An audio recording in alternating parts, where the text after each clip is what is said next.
Hello, and thank you for joining us on Classic Vinyl Podcast. This is the podcast where we listen to and review songs and albums from the classic vinyl era of the 60s and 70s. I'm one of your hosts, Justin. I'm, of course, joined by my other host, Tyler. Usually I'm fighting to get down here into your basement. Today I was kind of dragged here clawing against my will. Because of this song, is that what you're saying? Yeah. Well, Christmas comes this time each year. As we are constantly reminded by the Beach Boys. Yes, and of course, it is the time of the season for Christmas. So we're going to do a Christmas song today, and we're going to go to the Beach Boys. It's about a little fat cat working out in his sled. Basically, yeah, something famous like that. cat all dressed up in red. Yeah. Let me give you a little history on the Beach Boys first. We've, of course, done, I believe, a couple Beach Boys songs and a Beach Boys album here, but this will be the first Christmas song from the Beach Boys we've done. But the Beach Boys are an American rock and roll band. They were formed in Hawthorne, California in 1961. They're originally known as the Pendletones. They're one of the first American groups to actually play, write, and sing all of their own songs, which was quite different at the time, honestly. Yeah. So they're also one of the few American bands to have continued success even after the British invasion had kind of hit America. Well, they surfed that wave. So the original lineup was Brian Wilson on bass and vocals, Dennis Wilson on drums and vocals, Carl Wilson, lead guitar and vocals, and of course those Wilsons were all brothers. You've got Mike Love on vocals and saxophone. He was a cousin of the Wilsons. And friend Al Jardine played rhythm guitar and vocals. They were originally managed by their dad, Murray Wilson. There's a whole backstory into that about all the tumultuous relationships with the brothers and their father. I think he made them share a bed growing up. He was very strict, let's just put it that way. So the Beach Boys signed with Capitol Records in 1962. They're obviously well known for their surf style music. It basically describing the Southern California culture of the time, you know, surfing, cars, love, basically typed as the California sound. The Beach Boys kind of, I don't know if I'd say they created it, but they certainly built upon it. Yeah, they definitely, that became their brand. It really did. And another thing that is their brand too is they're very, very well known for their vocal harmonies. I think, in fact, there's a few other bands out there that sound like the Beach Boys, but the Beach Boys, you can kind of tell when it's a Beach Boys song. So all in all, the Beach Boys have sold over 100 million albums worldwide, which makes them one of the best-selling groups of all time. They've released 29 studio albums, 11 live albums, and 56 compilation albums. So studio albums, they had 15 of those reached the top 40. 10 of those albums reached the top 10. You had Surf's Up and Summer Days both reached number 2 in the charts. They did not have a number 1 studio album, but they did have their greatest hits in 1974 that was called Endless Summer that did reach number 1. They do deserve to be in the number 1 spot somewhere. I agree. So all in all, as far as singles are concerned, they've released 75 singles. 53 of those singles reached the top 100. 37 of those singles reaching the top 40. Which is the most of any American band, by the way, and 14 of those singles reaching the top 10. They did have 4 number 1 singles. I Get Around was their first one in 1964, Help Me Rhonda, Good Vibrations, and then clear into 1988 with Kokomo. Ranked number 12 on the Rolling Stones top artists of all time, at least on one of their lists. I'm not sure which year, but one time they reached number 12, and I'd honestly say that's probably low as far as I'm concerned. I was thinking it's about right, but now that you mention it, for the Beach Boys, that is they probably should be kicked up at least a point or two above that. I agree. They should be in the top 10 at least. But the band was inducted into the Rock and Roll Shit of Fame in 1988. The band's still touring today, and although Brian Wilson and Al Jardine are still official members, they do not tour with the band, of course, and that's because Brian Wilson died this past year. That's right. But up until that time, he was a member of the band officially, even though he never played with them. Without a doubt, the Beach Boys are one of the most critically acclaimed and commercially successful bands of all time. They're one of the most influential bands of all time, regardless if you like them or not. I think that goes without saying. So, do you want to get to the Christmas song review? Let's review this Yuletide masterpiece. And now it's time for the song review. So I sensed a tad bit of sarcasm in that. We did listen to this song 3 times. I love you, Justin. That's how much I love you. So, hey, we had to pick a Christmas song. Yeah, And it had to kind of fall in the era of the 60s and 70s music. There's not a ton of them, let's be honest. and this song was going to be coming sooner or later. We may as well just bite the bullet and pull this Band-Aid off, you know? Yeah, so let me give you a little history on the Beach Boys song Little Saint Nick. This was released as a single on December 9th of 1963. The B-side was a song called The Lord's Prayer. Haven't listened to that song that I know of. I haven't even heard of it, no. Yeah, so this was recorded at United Western Recorders in Hollywood, California. It was both written and produced by Brian Wilson. So you've got Mike Love on lead vocals, like most Beach Boys songs, Brian Wilson on backing vocals, piano, and bell piano. There's a fancy name for the bell piano, but I can't remember what it is. Oh, is that like that Mellotron? Oh, no, it's not a Mellotron. There is a fancy word for bell piano, but I can't remember. Okay. So Carl Wilson on backing vocals, electric guitar, and sleigh bells. You've got Al Jardine on bass guitar and Glockenspiel. The Glockenspiel, we love that. And Dennis Wilson on backing vocals and drums. Now, the Wilson's father, Murray Wilson, he plays the sleigh bells as well. He's an excellent sleigh bell player. Yeah. And Bob Norberg also contributes some backing vocals to this song. Now, Brian Wilson has stated this song was partly inspired by Phil Spector. He had heard Phil Spector say he wanted to release a Christmas album, and so I think Brian Wilson's in the background thinking, well, we can do that. Yeah, was this a whole Christmas album or just a side A, B? Well, this was just a side A and B, but it did hit a Christmas album later, and I'll get that here in just a second. Okay. So Brian Wilson wrote the lyrics very quickly. I'll say, dude, this is about like creating, Carney Wilson. Well, but that's like all Christmas songs. I was telling you that before. They're all kind of repetitive in a lot of the things they say, but it is our favorite time of year. Christmas does come this time each year, and it does. So, but some of the song structure is actually based off the band's previous song, Little Deuce Coupe, and I'm sure everybody's familiar with that song. Now that you mention it, it sounds It does. Yeah. And the thing that caused the controversy with this song is Little Deuce Coupe was actually co-written by both Mike Love and Brian Wilson. And Mike Love actually sued later on. I think it was in the early 90s because he wanted writing credit on this song as well because they had stolen from a previous one of their songs. I don't know. That whole thing with Mike Love and kind of seems to me like Mike Love's kind of a complete asshole, but I could be off base. Yeah, I mean, maybe it is. He just wants credit where they's due. Maybe so. And on the other hand, if he did have a hand in writing My Little Deuce Coupe, and then Brian turns around and makes Little Saint Nick. Yeah, I don't know. I mean, I have a hard time with everything I've read and learned about Mike Love, and he is solely responsible for the writing of Kokomo, so take that for what it is, good or bad. I take it for bad, but... About an imaginary place? Yeah. Yeah. Okay. I mean, he mentions so many other places in that song that are real, but Kokomo is not real. Exactly. But he did eventually get writing credits on this sometime in the early 90s, so it worked. So the single itself reached number 3 on the Billboard Weekly Christmas singles chart. I didn't even know there was a Billboard Weekly Christmas charts, but it did reach number 3. Learn something new every week. As far as the actual Billboard Hot 100, it reached number 25 on the charts here in the U.S. Oh, that's terrible. Number 43 in the U.K., and it did the best in Canada, reaching number 23. Oh, way up north where the air gets cold? Yeah. Exactly. There is a slightly alternate mix of this song that appeared on the band's 1964 Christmas album titled The Beach Boys Christmas Album. What an amazing title for an album.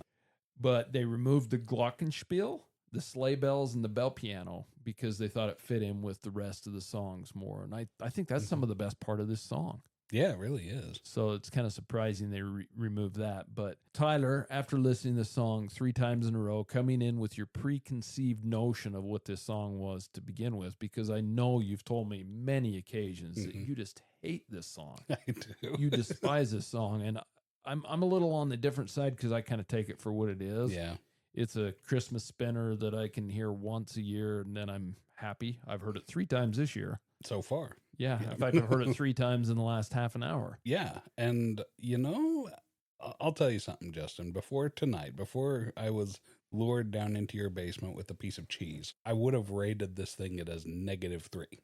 However, when we come to rating, you will see that this song has, having listened to it critically for the purpose of reviewing for our listener of our podcast, who I love so very much, all you people out there, it has certainly improved.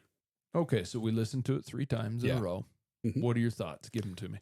Okay, so I worked retail, as have you, right? And Christmas time to work retail, you get a lot of ear burn with certain Christmas songs. This song is one of those where when you're stocking grocery store shelves overnight for like a month straight, just to earn some Christmas cash, and you hear this song about 4 or 5 times an hour, it can really drive you crazy. And there's, you know, not just this song, but Elvis Presley's Blue Christmas is another one that just drives me crazy. Anybody that's worked retail, I'm sure that you know what I'm talking about. It just, you're in a store and this is the kind of stuff that they're going to play. It's easy listening. It's the Beach Boys. Everybody loves the Beach Boys, and it's all about Little Saint Nick. But your little co-host Tyler over here, who's not all dressed up in red, has a problem with lyrics and listening too much to the lyrics and trying to get too much into them. This is a song where, thankfully, in some of our recent episodes, I've been able to disconnect from getting into the lyrics too deep and just enjoying the song for what it is. And this song, I finally was able to do that. So it's not a pile of hot garbage like I really think it is. We'll discuss that later upon the rating. What's your experience with this song, Justin? Well, yeah, it's hard to compare a song like this because you take songs, even songs you like, and we've talked about it on here before, that you hear all the time. There could go into a ton of them, but you hear them all the time. This is one that you don't hear. The radio's not going to play pretty much outside of January 1st to probably Thanksgiving, right? Yeah. You're not going to hear it. And so I hear this 4 or 5 times a year, once a year, whatever it is, but I only hear it a little bit. So I take it for what it is. This isn't a song I'm going to go seek out, obviously, unless we're going to do a podcast about it, which we're of course doing. Yeah. But I kind of take it for what it is. It's a good song that it opens with the drumming and then kicks right into that same old Beach Boys harmonizing on this. I'm thinking the whole time, especially through the first listen, God, does Tyler hate this song? Yes, I do. And And the only nice thing I had to say about this song before tonight, or before whatever time we were listening to this, is at least there's no Mariah Carey in it. well, that's one thing I was going to say. You know, when I compare this to other Christmas songs, as far as Christmas goes, I like the standards. I like the Bing Crosby and that kind of stuff. White Christmas. I like the oldies. I don't Mhm. want to hear Mariah Carey. I don't want to hear Wham. Yeah. Unfortunately, that would make my wife a little angry, but Wham has gotten on my nerves lately. yeah, I don't like that one she does, but whatever. I just don't like any of the new Christmas songs. I like the old standards. It's just what I'm into. But this one kind of falls in okay for me. Mhm. The whole thing, the lyrics are okay. They're simple. And you got to remember, this is 1963. So when we talk about the lyrics being written quickly or whatever, I think they're kind of clever in a way because they're Mhm. kind of put to, there's no notion that this isn't the Beach Boys when you hear it. Because even a really, like, you know, quick bowel movement can be satisfying. That, I guess that's the way to put it. But you're talking about the real famous cat all dressed up in red. He's fixing this sled up to, I mean, it's going to be a barn burner of a sled. You And know, I have to wonder, so when he says he's working out in his sled, is this a snowmobile we're talking about? I don't think it's a snowmobile. I just think in theory he's hopping up the sled, you know, Okay. because she'll walk a toboggan with a 4-speed stick. So I guess he's racing this sled against a toboggan and things like that. You've got, I think it's a good song that when you go into the portion of it, that there's the Run Run Reindeer. You've got the Beach Boys harmonizing, which in my opinion is what they're most well known for and what's most recognizable. But I take this song for what it is. I don't have the dislike for it that you've always stated you have, but it's also not a song I'm going to go seek out, you know, but to hear it during Christmas time, that's fine. I'm not the Christmas music on as soon as Halloween ends type of guy. I'm the Christmas music on the week of Christmas. so it doesn't burn me out. I kind of feel like with Christmas, not just music, but everything Christmas, it keeps getting stretched further and further. Yeah. And for some reason, to me, that seems to take a little bit of the specialness and the feeling out of it. You know, it really does. I noticed that this past year, they started putting Halloween decorations out in July, and Yeah. that was weird. Yeah, I just wish all the holidays could be more condensed because to me that makes them more special. Yeah, exactly. Well, that's what holy days are. It's a day. So, like the Christmas tree tradition was you put a Christmas tree up on Christmas Eve. Well, nowadays you got people with their 12-foot trees, and they're not going to go through all the effort of putting up a tree that huge with that much work involved for just one night. Yeah, but putting it up in October, if you're one of those people, and I'm not ashamed to say this at all, you're wrong. That's fair. Are you ready to rate this song? Let's rate it. Song rating. Okay, Yuletide listener, if this is your first time listening, I'll briefly explain our scale, which is the same at 0 to 10, 10 being the best. Like I said, before tonight, I would have said the -3 for this one. Tonight, I give this one a 5. Smack dab in the middle. That's how much sitting here and giving this song an honest, open chance, a fair chance. And I feel like I've been really fair with it. 5 seems like a really good jump up. in my And scale. why for the jump up from absolutely hating this song all these years that you told me, which is, I'm going to be honest, the main reason I wanted to do this song. Just to aggravate me. Well, just to see what you'd say. But Yeah. what is the reason for going from what you said would have been a negative to a 5? Okay, so here's the thing, Justin, is like listening to this song, giving it its fair shot, listening to it with the understanding that, okay, the Beach Boys, Brian Wilson, he really wants to create a good sound, right? Especially this is the fairly early Beach Boys, 1963. Yeah, so he's, all about girls and beach and surfing and cars. And he really tries hard to make that connection with the car language about, like, the wheel. It's got a ski for a wheel and pedal down and watch it peel or something like that. There's a lot of this that he really knows his audience. He plays to it very well, writes to it really well. It's got all of those elements that we love, and also the instruments that are playing along with. The drums are great. The bells are awesome. I just love everything about the instruments in this song. It's when you get to that bridge of Christmas comes this time each year, or Run, Run, Reindeer, it becomes repetitive and it kind of drives me up the wall. So I'm not going to give this one a very great rating, but you know what? This is fair. I don't hate this song as much as I thought I did. This song is not the worst thing that came out of Brian Wilson. I'm sure there's been lots worse. Brian Wilson's daughters, Wendy and Carney, there's a Christmas song, Hey Santa, much better in my opinion, but I'm also a child of the 80s, so that's probably got something to do with it. Where do you rate this one, Justin? Well, this one was kind of tough for me because it's not a song that I would seek out. Obviously, it's kind of it's obviously a Christmas song, and it's Christmas time for me, and I want Christmas songs the week of Christmas, and that's it. Don't like hearing them other than that. But as far as Christmas songs go for me, like I stated earlier, I like the standards, but as far as getting into some of the rock and roll or pop singers releasing them, this is one of the ones I really enjoy. I would probably rate this song about a 7. That's kind of on a scale of Christmas songs. Yeah. If I put this in with any other song, there's just really nothing that special about it because it is kind of a mimic of a previous song of theirs, but it's kind of clever in that way too. And you've also got to realize there weren't a lot of popular artists doing that kind of thing. So I think that's kind of cool in its own way. So Yeah. not a bad song, and I'm glad we could at least listen to it enough and bring you at least to the positive side of things. Yeah. If not positive, at least to smack dab in the middle where it's indifferent. Exactly. It's better than you were. Yeah, because I had rage in my heart before tonight. I know you did. So that's the Beach Boys and Little Saint Nick, and we'll be back again next week with another Christmas song, and we hope you guys all enjoy your holidays. If you have any questions, comments, or concerns, send us an email at classicvinylpodcast@gmail.com, and like always, we really appreciate you taking your time to listen to us. Until next time, See ya. see you later.